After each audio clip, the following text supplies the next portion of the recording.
Bom dia. Tenho que falar de microfone, a gente está tão pertinho aqui.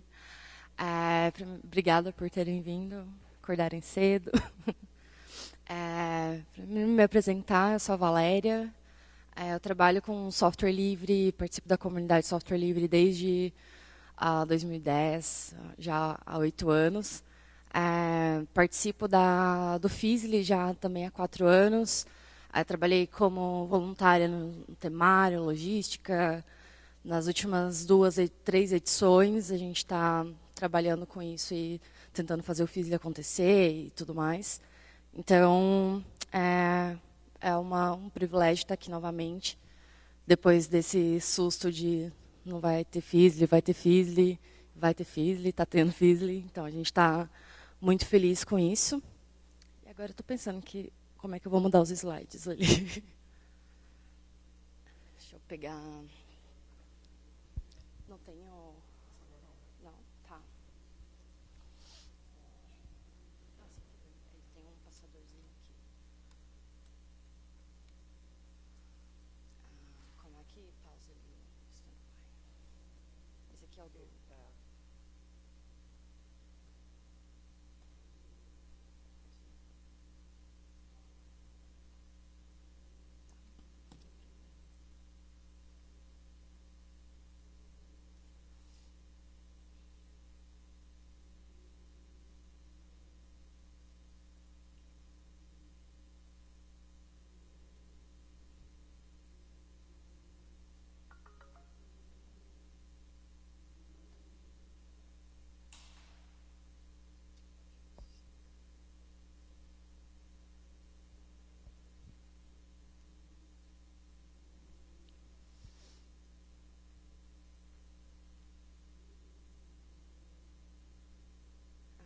Boa.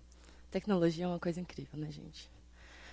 Então, antes de começar a falar sobre software livre, eu queria fazer um disclaimer. Eu não sei se todos ficaram sabendo, mas ontem o site do FISLI sofreu um ataque e a pessoa que fez esse ataque acabou publicando uma mensagem de ódio contra mulheres, contra feminismo, contra hackativismo e um monte de baboseira. E eu queria também aproveitar esse momento para... É claro que eu imagino que não foi nenhum de vocês, porque esses caras que têm a audácia de fazer isso, normalmente não têm a ousadia de fazer isso claramente ou usando seu próprio nome. E eu sei que, assim como a SL também está se levantando contra isso, eu quero deixar claro também para vocês, para quem está assistindo, que isso não vai ser tolerado, que mensagem de ódio não é aceita, que a software livre é sobre liberdade, é sobre respeito, e essas são pilares do que a gente acredita. E se o FISLI existe é por conta de pessoas como nós que fazemos acontecer, como nós que nos esforçamos para isso acontecer, e que a gente vai continuar aqui e ninguém vai tirar a gente daqui. Me apresentando um pouquinho mais, eu trabalho como programadora, não sou uma filósofa nem uma professora, então eu não vou falar não vou falar termos técnicos, termos filosóficos que são também parte do que é software livre.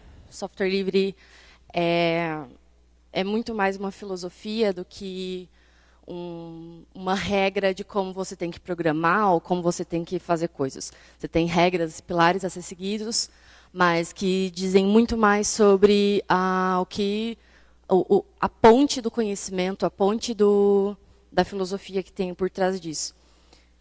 Então, é isso. Tem meu site ali, então... Opa! Isso. Aí. Então, eu vou falar um pouquinho sobre fundamento do software livre. Eu acho que todo mundo já deve ter ouvido falar sobre software livre, ou sobre os pilares de executar, de ler, de ter acesso ao código-fonte. Mas eu queria focar em 2 definições, nessas definições aqui, que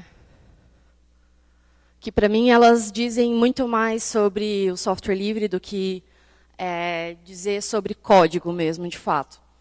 que é o respeito à liberdade, que é a principal coisa dentro de tudo isso que a gente fala no Feasly, que é o respeito à liberdade do usuário, o respeito da comunidade, a liberdade como direito básico, e principalmente softwares que não são controlados por empresas ou por desenvolvedores, ou como o Oliva bem falou, assim, a definição de free, não free software, é basicamente dizendo o software não livre, ele é dominado pelo desenvolvedor, e o software livre é aquele que o usuário domina o software. O software responde para o usuário, não para o desenvolvedor. E aí, como eu sou programadora, eu respondo para o meu chefe ou para o meu cliente. Então, na verdade, o desenvolvedor, a gente não diz o programador, né? A gente quer dizer a instituição que está por trás disso. Essas são as definições do Stallman. E é uma das coisas que eu acho legal também, porque o software livre ele não é... Opa. Ele é um termo que causa bastante... principalmente em inglês, né? Como é free software e não freedom software, digamos assim. Existem esses problemas com o dialeto, com o termo, então existe muita discussão em cima disso. Eu fui pesquisar assim, na wiki do site do GNU mesmo, tem assim, versões de anos atrás em que eles tentam cada vez mais atualizar os verbetes para ser mais próximo do que significa, para que, por exemplo, não esteja problemas com é open source ou free software, ou coisa assim. E aí eu vou falar um pouquinho, a ideia da palestra é falar um pouquinho sobre a relevância do software livre, algumas mudanças que vão acontecer, algumas mudanças que estão acontecendo, e a gente tentar fazer uma abordagem em cima disso, pensando em como a gente vai trabalhar daqui para frente, como a gente vai continuar existindo e sendo relevante daqui para frente. E aí eu vou falar um pouquinho sobre esse momento que a gente está vivendo dentro da tecnologia, em que o software livre, ou cultura livre, ou programação livre, coisas assim, fazem parte do nosso dia a dia. Então, se você trabalha com tecnologia, você consegue visualizar que muitas empresas elas assumem isso, elas acreditam nessa cultura, digamos assim. E é uma coisa que faz parte da vida, do dia a dia do programador, é trabalhar com comunidade, com colaboração. Então, cada vez mais isso vira um pré-requisito para uma pessoa. Então, essa discussão está saindo bastante desse meio acadêmico, podemos dizer assim, para um mercado um pouco mais comercial. Então, eu não estou dizendo assim que hoje as empresas produzem software livre. Normalmente não, mas elas fazem parte da comunidade, de um jeito ou de outro. Então, eu vou falar desses pontinhos aqui, que é a explosão dessa popularidade. Então, principalmente porque hoje você sabe um pouquinho mais sobre licença, hoje você sabe um pouquinho mais sobre colaboração, sobre comunidade, faz parte do nosso dia a dia. E aí, uma das coisas mais bacanas, mais legais assim, para mim, que é a popularização dos sistemas operacionais, no sentido de que, há 4 anos atrás, a gente estava falando sobre usa Linux, usa GNU Linux, não usa Ubuntu, usa Debian, etc, etc. E hoje é uma coisa assim que é basicamente uma premissa, assim, que a gente já não discute mais tanto isso, porque quando você pega assim, a maioria das pessoas já usam isso no mercado de tecnologia. Então, meus pais usam Linux, os pais de um monte de gente usa Linux, então é uma coisa que já faz parte do nosso dia a dia. Está na nossa geladeira, está na nossa TV, está cada vez mais popular o uso, né? E aí, quando você vai, por exemplo, para um evento de hackativismo, um evento de programação, isso já não é mais nem falado porque não precisa. Porque assim, a gente pode supor que todo programador sabe que ele tem que usar Linux. Não porque ele precisa, mas porque ele sabe que o que ele faz é melhor e ele tem muito mais opções e etc, etc. Então, hoje já dá para pensar nisso como uma premissa ao invés de uma regra a ser seguida. E aí tem a teoria do free beer or free speech, que é, eu vou tentar falar um pouquinho sobre como isso existe dentro das empresas e como isso é bom, como isso é ruim. Como todas as coisas, a gente tem seus pontos positivos e seus pontos negativos, né? Então, a gente tem essa coisa legal, que é empresas com grana, empresas com força, que investem em softwares livres, que fazem essa cultura crescer, se expandir, chegar para mais pessoas, resolver mais problemas.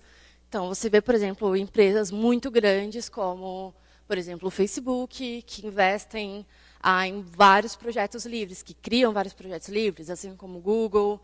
Então, até essas discussões mesmo, em que, por exemplo, quem usava React há um ano atrás, de alguma forma ou de outra, você teve que repensar ali a licença, ou pelo menos você ouviu falar, ou o seu chefe da empresa ouviu falar, porque podia dar merda. Então, tipo, faz parte do nosso dia a dia e já não é um assunto de 7 cabeças. Você tem muito mais conhecimento, você tem ferramentas globais, você tem ferramentas que todo mundo usa, você tem um monte de gente que dá suporte, e aí você tem uma empresa com grana suficiente para te dar um pouquinho ali mais de segurança no projeto, né? E aí a gente tem a coisa que na empresa a gente sabe, e se você não sabe, é uma hora de aprender que a empresa não está nem aí para a gente, e que a empresa quer ganhar dinheiro. E isso faz parte da premissa de uma empresa. Então, é difícil de pensar que eles fazem todas essas coisas só por bondade, porque é bem ingênuo da nossa parte acreditar nisso, né? Então, a gente tem o problema.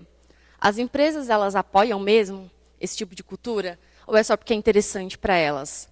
E aí a gente tem cada vez mais ferramentas muito grandes, como, por exemplo, no mercado de programação, a gente tem o React, o Angular, que são atrelados a empresas grandes, empresas que têm fundamento, empresas que têm história, mas que está numa empresa. Né? Então, você vai ter sempre uma interligação ali com uma coisa que talvez você preferiria não.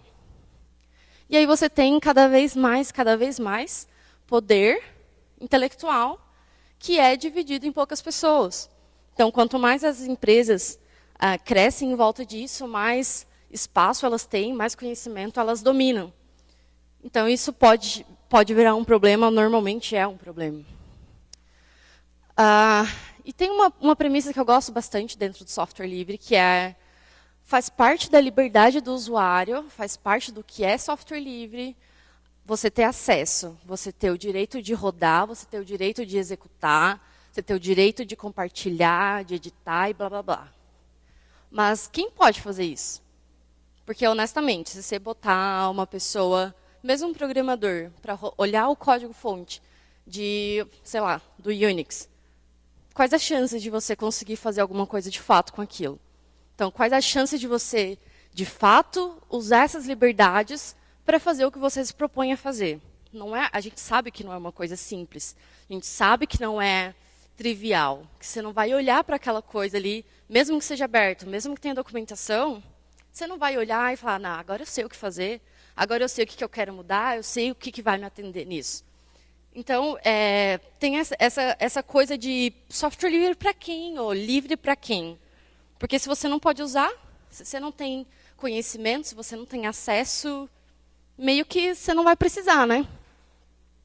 E aí a gente tem alguns dados importantes aqui, relacionados principalmente a esse acesso à informação. Então, hoje no Brasil, a gente tem residências, a maioria das residências já, 70%, com internet, em que, se a gente for olhar assim, nos dados, 77% no Sudeste e 56% no Nordeste e menos ainda no Norte. Então, faz uma média ali, né? Um quarto dos estudantes das escolas públicas que não acessam ou não têm acesso. Então, é bastante gente. E 33% dos usuários da internet no Brasil, eles só acessam a rede móvel. E esses são os dados do IBGE de 2018, né, aqui do Brasil.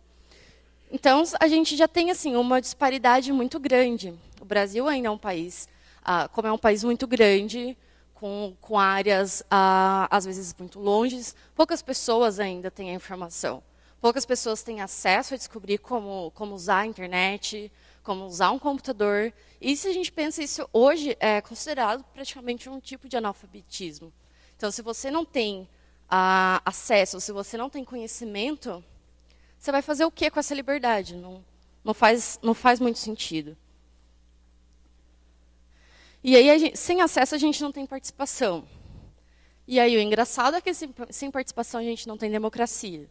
Porque democracia faz parte, e ela precisa da participação do povo para fazer sentido, senão ela não é democracia.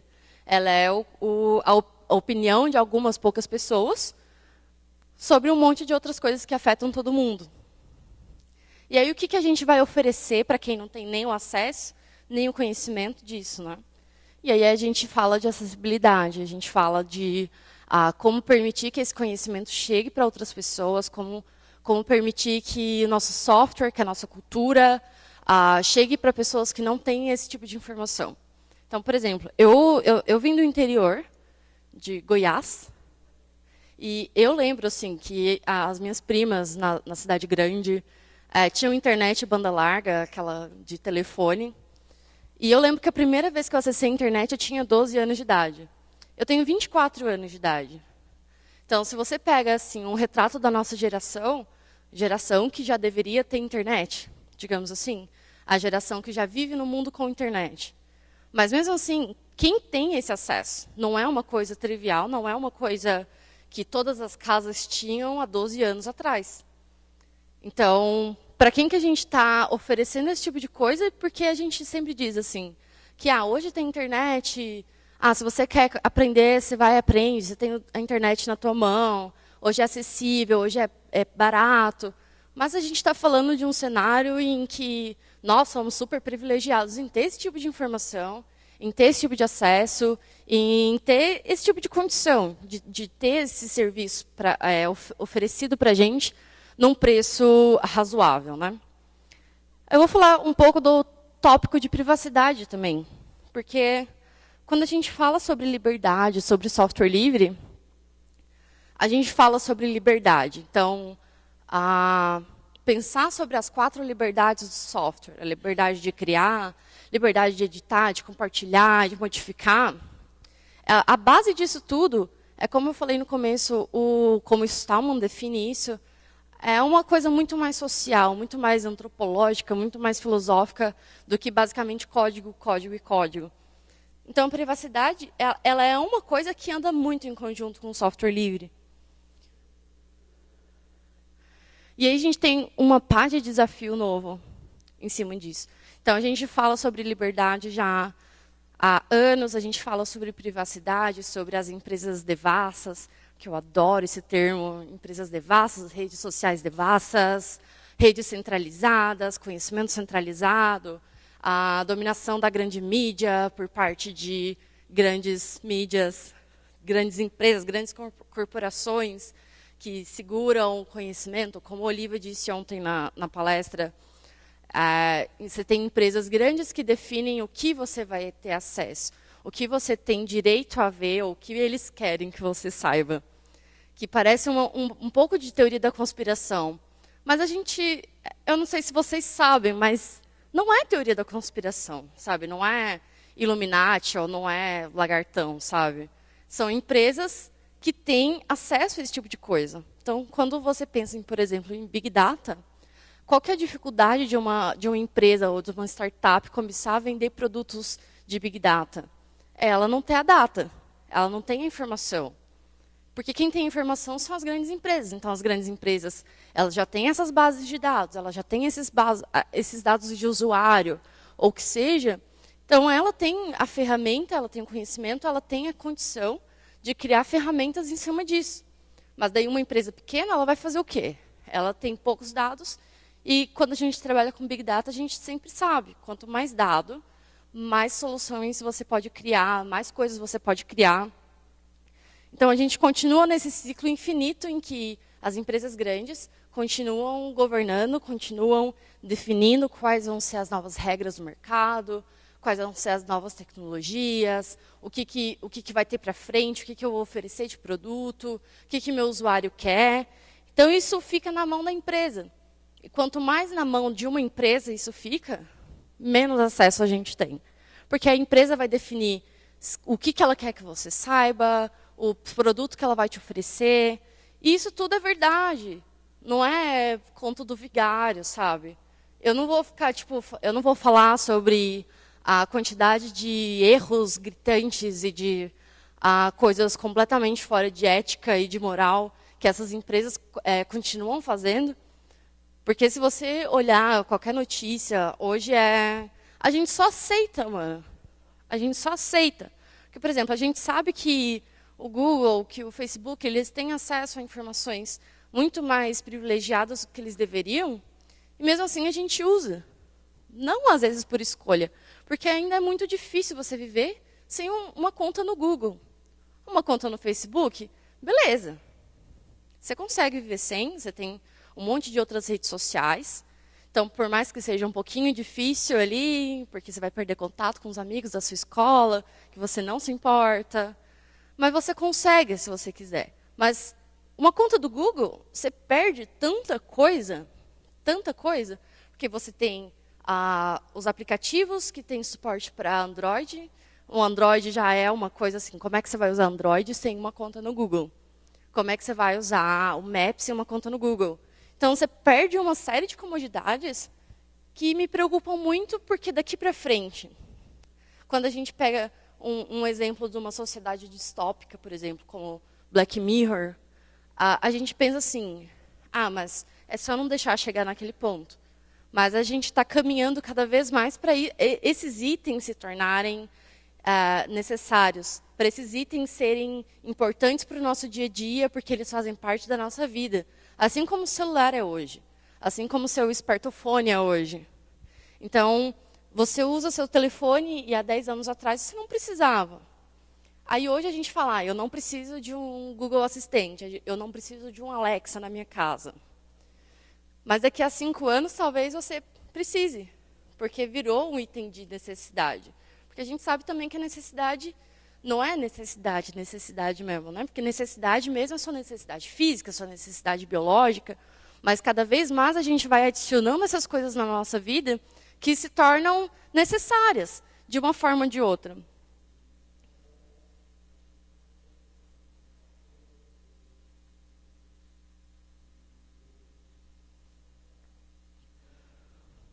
E aí eu vou ser Agora eu vou começar uma parte que é um pouco mais polêmica.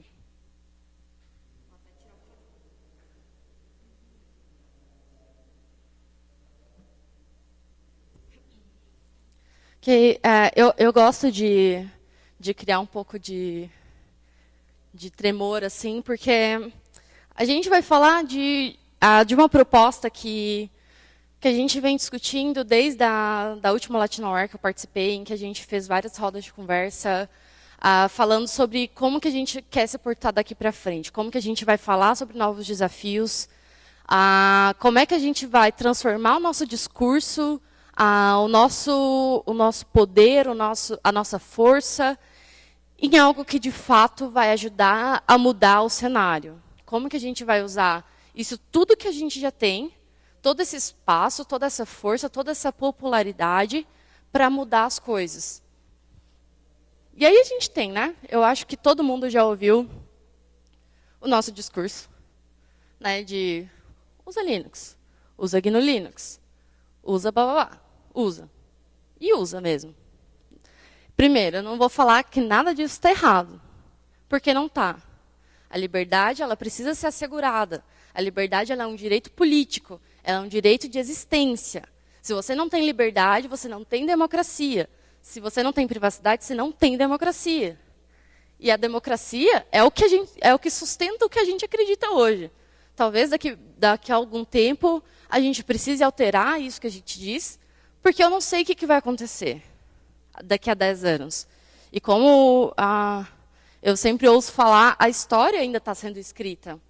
Então, a gente olha para o passado e pensa, há, sei lá, 500, 1000 anos atrás, sei lá, 500 anos atrás, nosso país foi descoberto, e aí um monte de coisa mudou. Ou há milhões de anos atrás, 2018 anos atrás, o cristianismo ganhou a história e contou a história. E aí, se de repente outra coisa ganhar agora? A gente não sabe, a história está sendo escrita, a história vai mudando, e a gente faz parte dessa história. Então, daqui a 50 anos, outras pessoas vão estar estudando sobre o momento que a gente está vivendo, sobre o que a gente fez, o que aconteceu com a gente, o que deu errado, ou onde a gente falhou tão gravemente. Então, eu acho que é um momento muito histórico e sempre é. Eu tenho a impressão que sempre é um momento histórico, porque a história está sempre acontecendo. E aí a gente tem, né, um discurso, eu acho que, não sei se vocês todos acompanharam, mas já faz 3 anos, desde que começou-se um boicote contra o Ubuntu, por descobrir que tinham backdoors no sistema operacional, e virou um bafafá muito grande, virou uma poluição, um discurso, uma discussão bem acalorada, né, digamos assim. A gente tem a Microsoft aí cada vez mais investindo em open source, investindo em liberdade. E aí, bom, eu não vou dizer que a Microsoft ama o Linux, mas eu não vou dizer. E aí a gente fala sobre o direito de escolha, né? O direito de você ter a opção, você ter o direito de escolher se você quer a comodidade, se você quer correr o risco de usar um software que você não domina, de usar um software que te oprime no sentido de ele tem o poder e você não, porque você não sabe o que está acontecendo, você não sabe o que ele está instalando, você não sabe o que ele está rodando, você não sabe que tipo de vulnerabilidade aquele sistema tem, e coisas assim. Então, é teu direito, e eu gosto de assegurar o seu direito de fazer isso. E aí é o que a gente brinca assim, na democracia, de que quando a gente vai para a rua se manifestar, a gente está se manifestando não apenas pelo nosso direito de se manifestar, a gente também está lutando para que as outras pessoas tenham o direito de se manifestar. Então, que você tenha o seu direito de escolher se você quer ser vigilado. Eu acho que essa palavra não existe. Mas você tem esse direito de escolher, mas você tem que estar consciente. Então, eu sempre costumo dizer que a hipocrisia, para mim, ela não vem do seu discurso de dizer que você tem que usar software livre. Eu acho que a hipocrisia vem do discurso em dizer você tem que usar porque sim, você tem que usar por causa disso. Ou, eu defendo software livre, mas eu continuo tendo meu Facebook. Isso pode soar hipócrita. E aí, para mim, a hipocrisia ela acaba no momento que você diz, não, eu sei o que o Facebook faz com meus dados, eu sei o que o Google faz com meus dados, eu assumo esse risco usando esse tipo de produto, usando esse tipo de plataforma. E aí, quando você tem a consciência, beleza, cara, é sua escolha, é seu direito ter seus dados roubados. Eu quero que você saiba disso, é seu direito. Se você quer que seus dados sejam roubados, é seu direito deixar. Pela comodidade. E aí a gente tem aí os demônios que estão chegando cada vez mais rápido, que são esses demônios lindos que vão salvar o nosso mundo.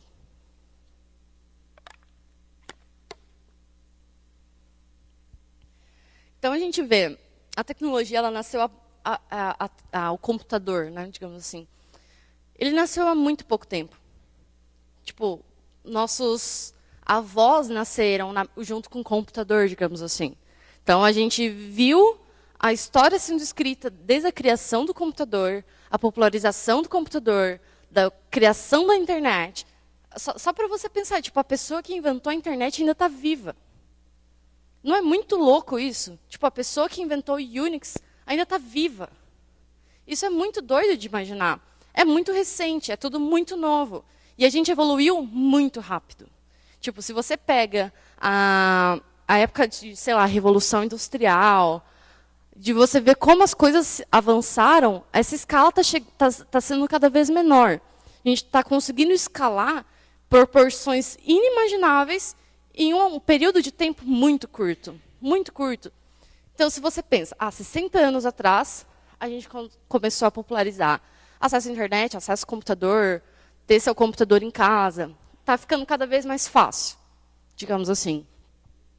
Só que a gente está evoluindo. A gente está o quê? A gente está pensando ali como é que a gente vai fazer computador quântico virar um negócio.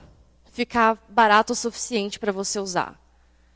E aí imagina o quanto vai mudar o mundo quando se popularizar um preço de um computador quântico para uma empresa. Quando se tornar possível que empresas de grande porte, não empresas de loucamente porte, assim, tipo empresas gigantes, talvez já tenham, mas imagina que toda empresa começa a ter a possibilidade de ter um computador quântico.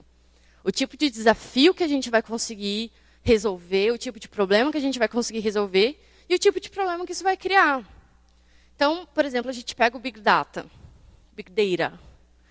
A gente tem essa tecnologia incrível, essa chance incrível de pegar um monte de dados e transformar em informação. Isso é genial, é genial.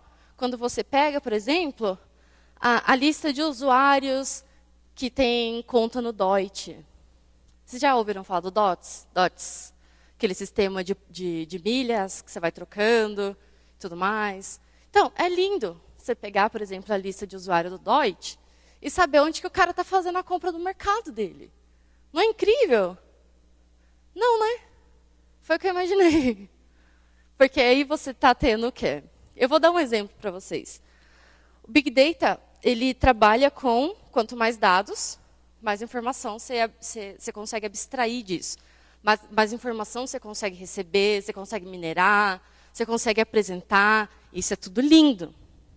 Mas daí você vai, por exemplo, você foi lá, e aí você quer ganhar dinheiro, você quer economizar grana, e você quer, de uma forma ou de outra, fazer uma economia um pouco mais sustentável, em que você vai lá, faz a sua compra no mercado, ganha seus pontinhos, e aí você troca por desconto na passagem, desconto no hotel.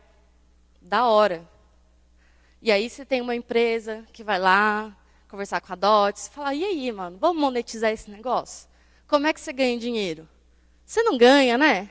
Tem uma proposta muito boa para você. Vamos pegar esses dados de todos os usuários que você tem, analisar onde ele faz compra. Vamos ver onde que ele está trocando esses dados. E aí a gente vai fazer o quê? A gente vai vender para a farmácia do seu José. Porque a farmácia do seu José, ele vai saber que ele está comprando na Dona Maria. E você não quer mais que ele compre na Dona Maria. Porque a casa do seu José é mais perto. E aí você não tem só a DOTS. Então você tem a padaria, você tem a farmácia do seu Zé, a farmácia da Dona Maria e a empresa que está ali oferecendo esse serviço. Então, o seu dado, já ali, ó, já era. Já era. Porque você tem agora mais 3 camadas, 4 camadas de pessoas que têm acesso a esse tipo de informação. Quando a gente fala de moral, por exemplo, para a tecnologia, que eu adoraria que a gente pegasse assim, um professor de direito ou de filosofia para conversar com a gente sobre moral, sobre ética no mercado de trabalho, no que a gente faz.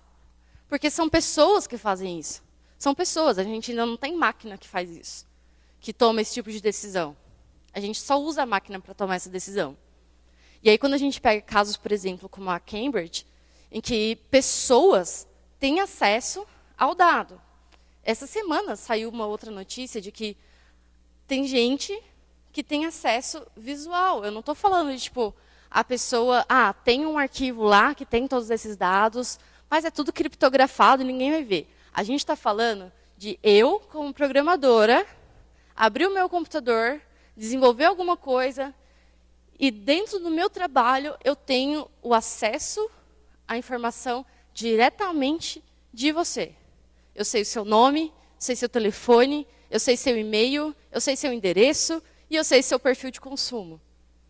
Porque beleza você saber. E até você aceita até um pouquinho melhor o Google saber. Você vai lá na sua conta ali e vê. Não, beleza, o Google sabe. Mas, né? É o Google, né? Don't be evil. O Google é legal. E aí, de repente, você tem os caras que trabalham dentro do Google que estão lá vendo esse tipo de informação também. É uma informação muito valiosa. É muito preciosa para você ter acesso assim, tão fácil, tão simples. Então, eu fico muito empolgada quando eu falo de privacidade de dados, porque é uma coisa tão surreal. É tão surreal. A quantidade de empresas que conseguem controlar o nosso consumo, a quantidade de empresas que têm o poder de dizer o tipo de informação que você vai ler, o tipo de produto que você vai comprar. É um absurdo, porque você já não tem mais liberdade, você não tem direito de escolha. Você vai escolher igual uma mãe quando vai oferecer a comida para o filho e fala, você quer cenoura, beterraba ou batata? Estou nem aí se você não quer nenhum dos três. Algum dos três você vai ter que querer. Opa, eu esqueci de falar dos outros tópicos.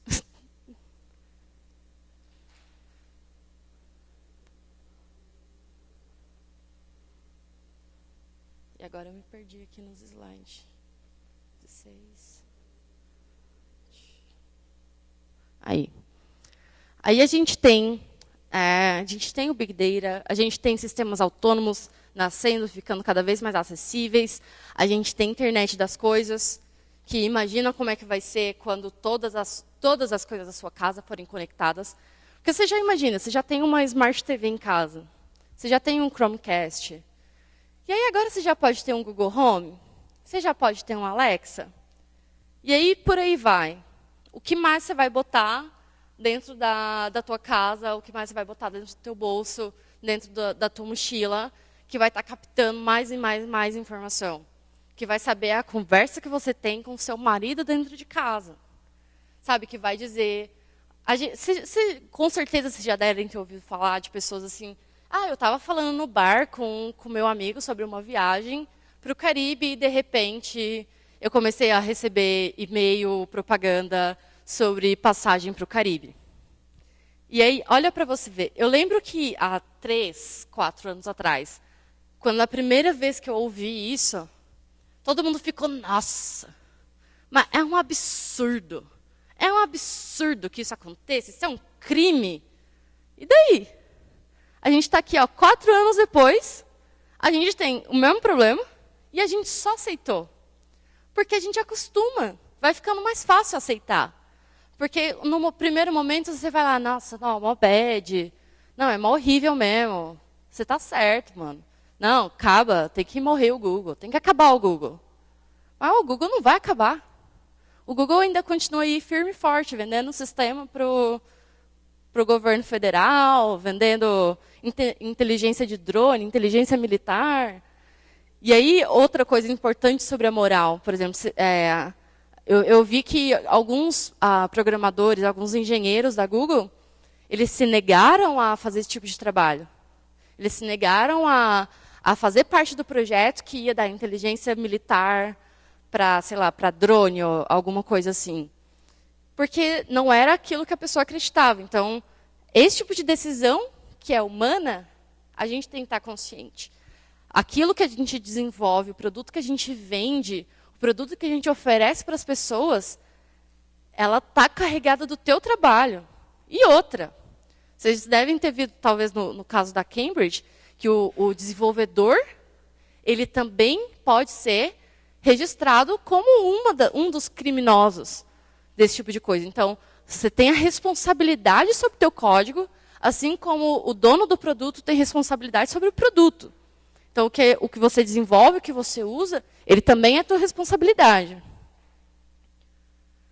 E aí a gente tem, né, a democracia que fica cada vez mais frágil, que fica cada vez mais e mais dominada por poucas pessoas, assim como a desigualdade. Então, o que é a definição de desigualdade? É você ter o poder na mão de muitos, ou muito poder na mão de poucos, e pouco poder na mão de muitos. Assim como o dinheiro. Você tem muito dinheiro na mão de poucos. E pouco dinheiro para o resto das pessoas. Então, por exemplo, no Brasil tem essa estimativa legal, tem uma calculadora, se eu não me engano, na Folha, em que você pode calcular seu salário, você bota seu salário, para você descobrir em qual porcentagem do Brasil você vive. Então, por exemplo, se você ganha mais que R$6.000 por mês, você está entre o 10% das pessoas mais ricas do Brasil. A gente fala R$6.000. Você faz parte do seleto grupo de pessoas, de 10% da sociedade brasileira, que ganha mais do que isso. Então, você imagina que tem ali 90% das pessoas que sustentam família, cachorro, gato, 5 filhos, com um salário mínimo. Então, isso só ajuda a opressão. Porque o que é a opressão? Eu sei que tem termos que a gente, às vezes, tem um pouco de medo de usar por ser carregado de muita história, por ser carregado de sentimento. E opressão, ela nada mais é do que quando uma pessoa oprime, exerce poder. Então, você tem pessoas que exercem poder sobre outras pessoas. E o nome disso é opressão. Não tem um nome bonito, não tem um sentimento diferente. Porque a opressão é o que é e ponto. E aí, quando você tem muito poder na mão de poucas pessoas, é opressão, cara. É opressão que chama.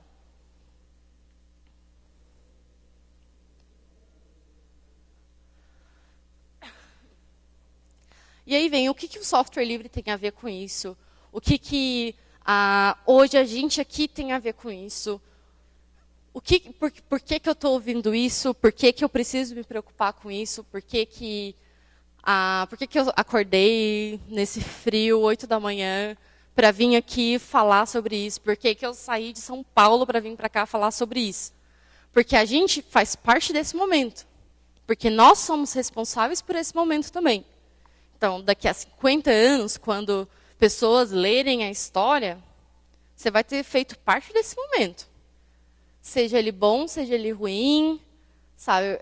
Você pensa assim, quando a gente conversava com veteranos de guerra, para ouvir as histórias, no meu tempo, não sei o quê. Daqui a 50 anos, seus filhos, ou teus sobrinhos, ou teus netos, vão estar, como é que foi aquela bagunça lá que estava no Brasil em 2018 mesmo? Aquele negócio que teve desde 2013 ali, que virou um furdunço e nunca mais parou? A gente vai ser perguntado. A gente fez parte, a gente estava lá, a gente viu ao vivo. Olha que momento incrível.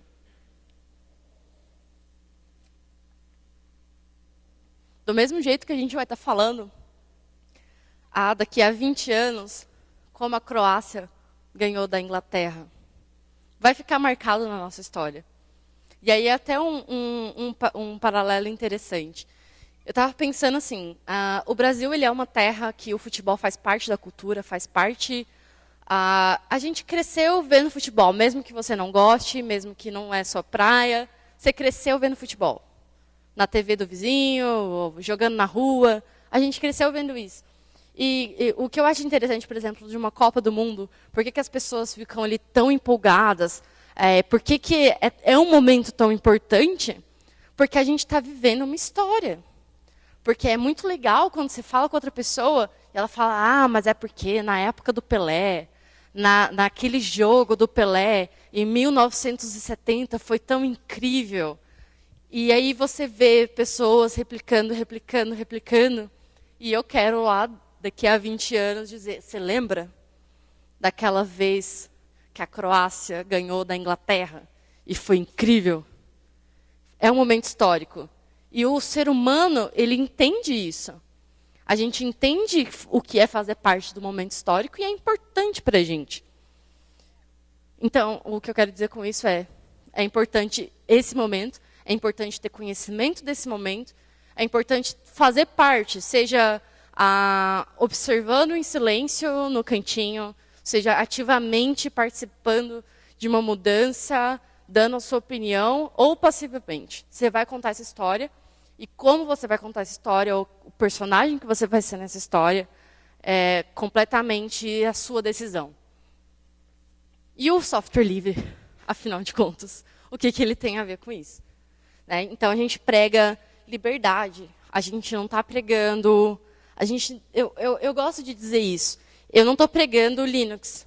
Eu não estou pregando GNU Linux. Eu estou pregando liberdade. Eu estou falando de software livre. Eu estou falando de discurso livre. Eu estou falando de liberdade. Estou falando de privacidade. Eu estou falando de destruir mazelas da sociedade. A gente está falando de quebrar a hierarquia. A gente está falando de ser completamente contra a maré. Porque, tipo, quando você pega, por exemplo, o que é ser um hacker, como também o Oliva comentou ontem, assim, o que é hackerismo? O que é ser hacker hoje em dia? Sabe, não é você entrar lá com acesso a SSH no site do Fizzly, derrubar e falar, mimimi, eu não gosto de feminismo. Caguei. Liberdade não é isso. Sabe, hacker não é isso. Hacker, o espírito hacker, é você destruir tudo. É destruir tudo, mano, com a sua própria mão.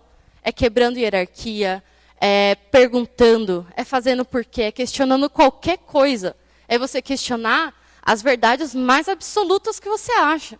É fazer ciência, é fazer pergunta, é ter resposta, é buscar conhecimento. É isso que é. Não é você só simplesmente ir lá e fazer uma coisa super underground, super revolution ali, igual um adolescente. Isso não é ser hacker. Ser hacker é entender esse momento e é ser ativo nesse tipo de coisa.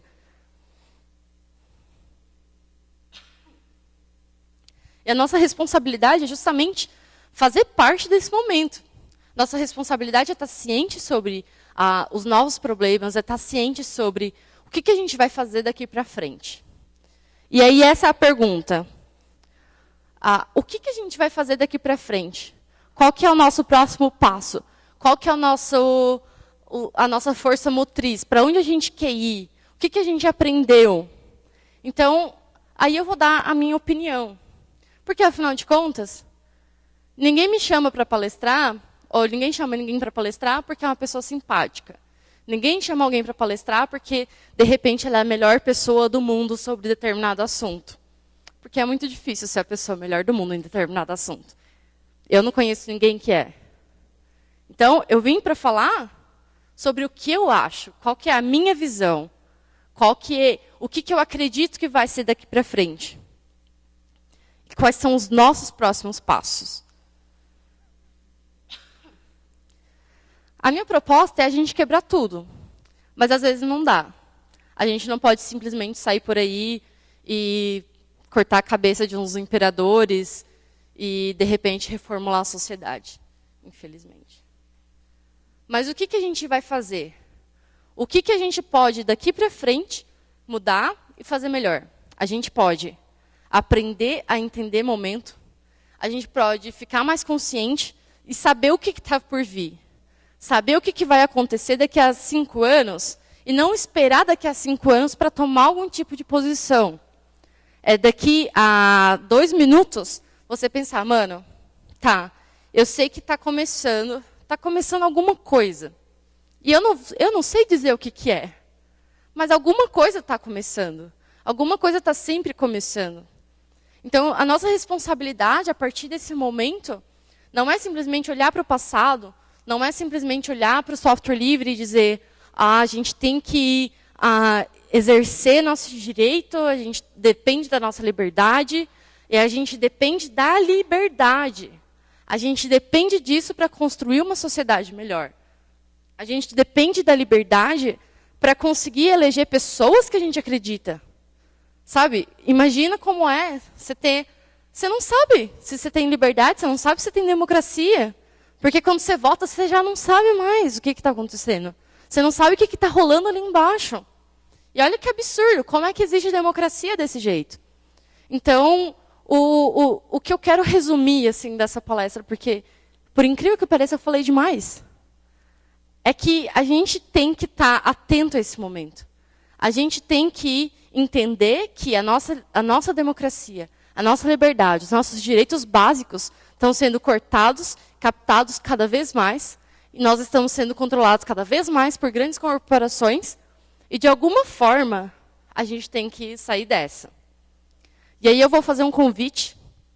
No sábado, a gente está propondo uma mesa de brainstorming para a gente discutir tudo isso, para a gente pensar como que daqui para frente a gente vai se portar nesse tipo de discussão, como que daqui para frente a gente vai pegar o software livre e fazer essa força, essa popularidade, a gente pegar esse poder intelectual, tomar nas nossas próprias mãos e fazer diferente.